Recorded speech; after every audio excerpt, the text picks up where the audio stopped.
Бүгін бүкіл әлемдік аутизм туралы ақпаратты тарату күні. Қазақстанда бұл дертке шалдыққандардың саны 4.000-нан асады. Өкініштісі сол, олардың қатары әлем бойынша жыл сайын 13%-ға артып келеді екен. Бүгін ел президенті Қасым-Жомарт Тоқаев өзінің Twitter парақшасында мұндай балалардың біздің қоғамға толықтай бейімделуіне көңіл бөлу қажеттігін жазды.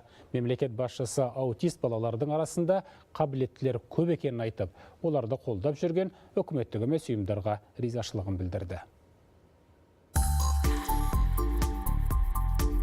Мына суреттерге қарап, фотомодельдің аутизммен ауыратынын бірден аңғару қиын. Жасөспірімнің есімі Алихан, 13 жаста. Әдетте аутизмге шалдыққандарды ерекше балалар дейді. Алиханның ерекшелігі өзіне бағытталған фотоаппарат пен камераны сезе білуінде. Ол түскен суреттер жарнама беттеріне жарыса жарияланады.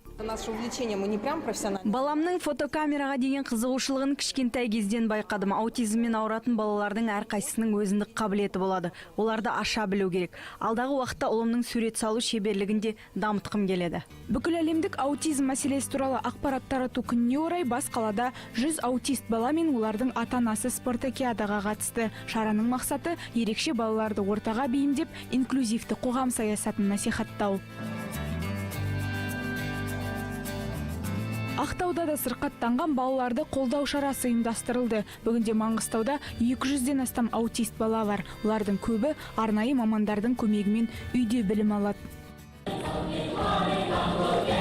Аутистер Алматы облысында да аз емес. Талдықорғанда құрылған Басқа өмір атты қоғамдық ұйымда 60-тан астам баланың ата-аналары топтасып өз мәселелерін шешуге дағдыланған. Бүгін олар да оқушылар сарайында бас қосып талантты балаларының өнерін қалың жұртқа паш етті. Ресми емес мәлімет бойынша Жетісу жерінде аутизмге шалдыққандар саны 100-ден асады.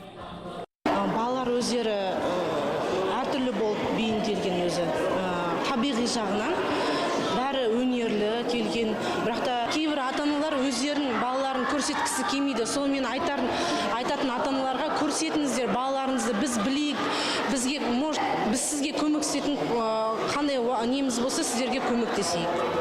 Дегенмен көптеген ата-ана аутизмге дерттеп қарамауды үйренген. Керісінше баланы қоғамға бейімдеп, бойындағы қабілетін ашуға жағдай туғызып отыр. Статистикалық мәліметтерге сүйенсек, әлемде әр 60-шы бала аутист болып дүниеге келеді. Сондай-ақ қыз балаларға қарағанда бұл дертке ұл балалар 5 есе көп шалдығады екен. Сол себепті осы көк түс бүкіл әлемдік аутистік ұйымдардың түсі болып есептеледі. Фариза Мұсақызы, Аягөз Оралбайқызы, Қуаныш Қанатұлы, Азамат Кәкенов, Ұлттық арна.